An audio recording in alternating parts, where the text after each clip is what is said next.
కళింగ యుద్ధం. భారతదేశ చరిత్రలో గొప్ప చక్రవర్తులుగా చెప్పబడే వారిలో ఒకరైన అశోక చక్రవర్తి జీవిత చరిత్రను మలుపు తిప్పిన ప్రధాన యుద్ధంగా కళింగ యుద్ధాన్ని చెప్పవచ్చు. ఈ యుద్ధం క్రీస్తు పూర్వం 261వ సంవత్సరంలో ప్రస్తుతం ఒరిస్సా రాష్ట్రంలోని ఒక నదీ తీరాన జరిగింది.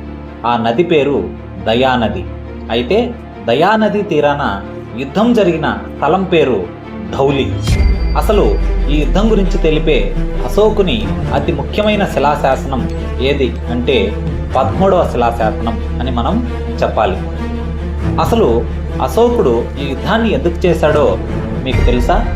తమ రాజ్యానికి చెందిన వ్యాపార నౌకలను దోచుకుంటున్న నాగ తెగలను శిక్షించడానికి అశోకుడు ఈ యుద్ధం చేశాడు.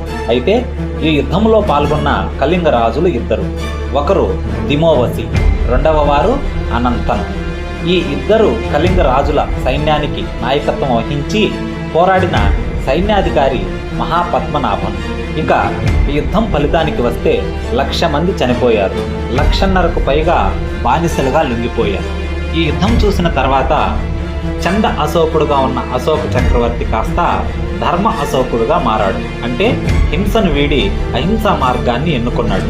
దీనికోసం యుద్ధం ముగిసిన తర్వాత అశోకుడు 2.5 సంవత్సరాల పాటు ఉపగుప్తుడు అనే బౌద్ధ సన్యాసి వద్ద ధర్మబోధన తీసుకున్నాడు.